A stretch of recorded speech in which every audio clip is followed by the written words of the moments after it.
Section 1. The attention paradox. A superpower or a slow poison? Is your ability to multitask a modern superpower, or is it a slow poison, steadily eroding your capacity for deep thought? Visual, split screen, serene focus versus frantic switching. Imagine your brain is not one unified entity, but a collection of small, specialized teams. Each team is vying for your attention. They are all fighting for access to the same small, crowded office space. That cramped office is your prefrontal cortex, the brain's executive suite. It is the critical workbench where we plan complex actions. It is where we make nuanced decisions. It is where we hold abstract ideas in our active consciousness. When we attempt to switch between tasks rapidly, these teams trip over one another in a chaotic rush. Focus inevitably fades. The rate of errors begins to rise. This is the great attention paradox of our time. It creates the illusion that we are accomplishing more, but in reality, we are accomplishing less, and with diminished quality. What exactly do we mean by multitasking? Most people use this word to describe doing many things at once. In truth, the human brain cannot perform multiple attention-demanding tasks simultaneously.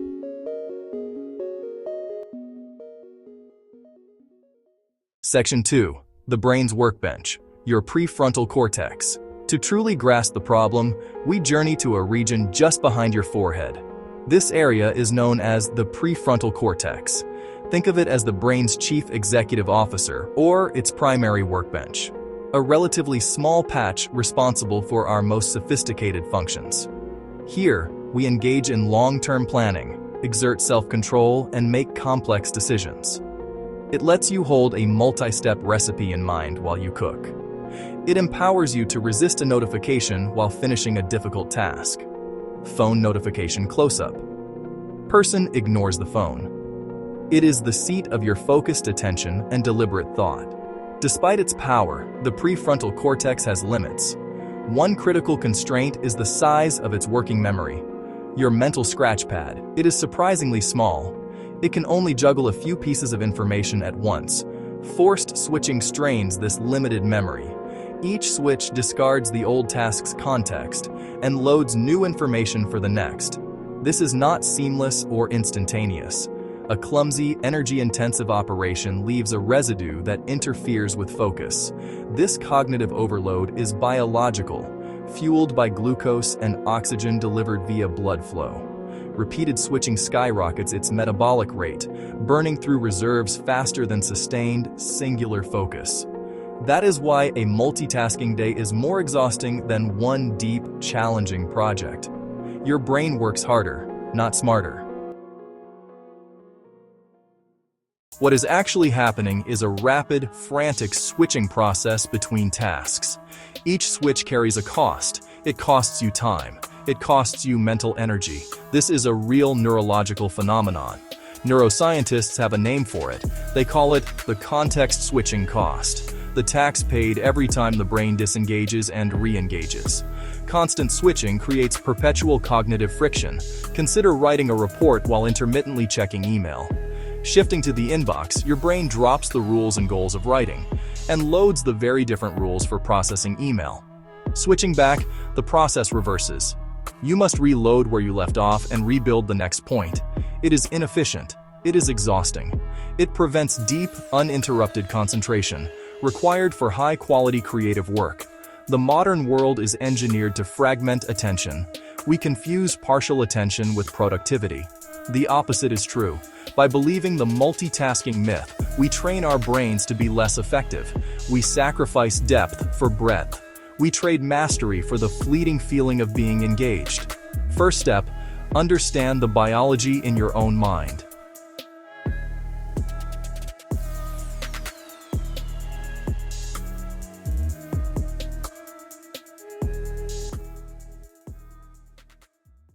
Draining your cognitive power. A simple analogy clarifies this process. Think of your prefrontal cortex and focused attention as the battery on your smartphone.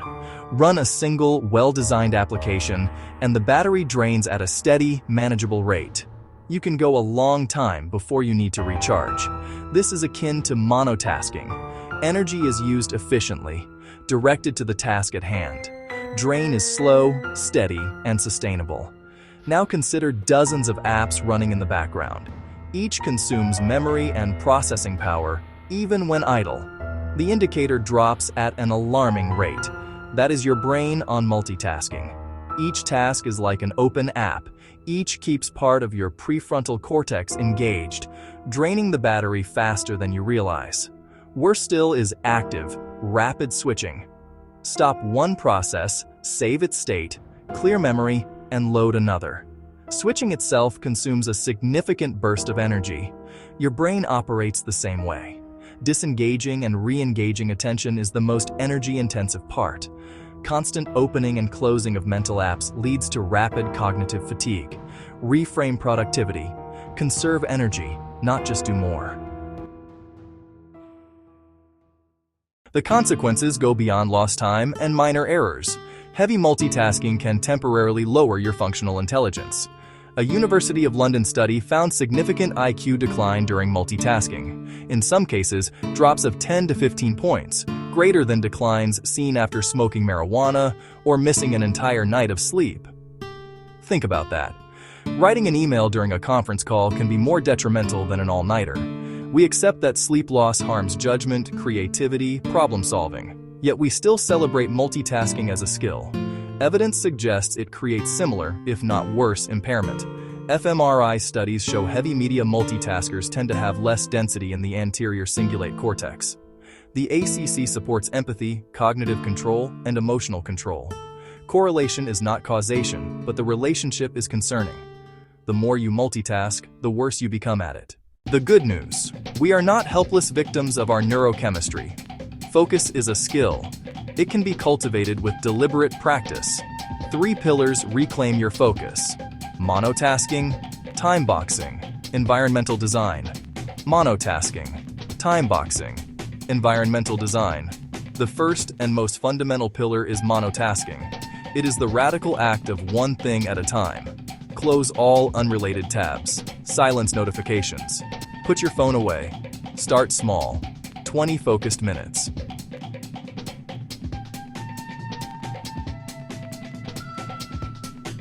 Pre-commit specific time blocks. During that time, do nothing else. The third pillar, environmental design. Shape your physical and digital spaces to minimize distractions. Your brain is sensitive to environmental cues. Clutter, open inboxes, and visible phones trigger switching. In 2026, digital triggers are everywhere. Engineering focus is a critical survival skill. Designate a space used exclusively for deep work. It could be a desk, a chair, or a room. Rituals cue the brain that it is time to concentrate. Keep it minimalist. Remove visual clutter. Use physical signals to prevent interruption. A lamp lit only during deep work becomes a strong cue. Engineer your digital environment. Practice digital minimalism. Permanently disable non-essential notifications. Schedule specific times to check inputs. Use full-screen single-task modes. Use blockers to create a digital fortress around your attention. Consider the auditory environment. If multitasking is so inefficient, why is it so alluring? Why does it feel productive to keep many tabs open and check the phone? The answer lies in the brain's reward system, dopamine. Dopamine drives motivation and reinforcement. Checking email offers a small, novel reward. Scrolling social media offers a small, novel reward. Responding to a text offers a small, novel reward. Each switch is like pulling a slot machine lever. Unpredictable rewards release dopamine. It feels good, briefly. Your brain links switching with that positive feeling. The more you switch, the more hits you get. The stronger the loop. It tricks us into feeling productive. Constant small actions build an illusion of progress. We process shallow info and avoid cognitively demanding work. Large tasks need sustained focus and offer delayed, larger rewards. Over time, habits can rewire neural pathways. A brain-fed quick dopamine becomes less tolerant of deep focus. Novelty absence feels boring. Long-form thinking gets harder. Understanding this neurochemical trap is crucial. It is not a personal failing. It is a biological exploit. Understanding the theory is the first step, but change comes from practice. You do not need a massive overhaul. Begin with a single, manageable step. The 20-minute focus challenge. Pick one clearly defined task. Specific, not vague. Prepare the environment, then set 20 minutes. If the mind wanders or urges pop up, notice and return. When the timer ends, take a 5-minute break. Reflect on clarity, and repeat.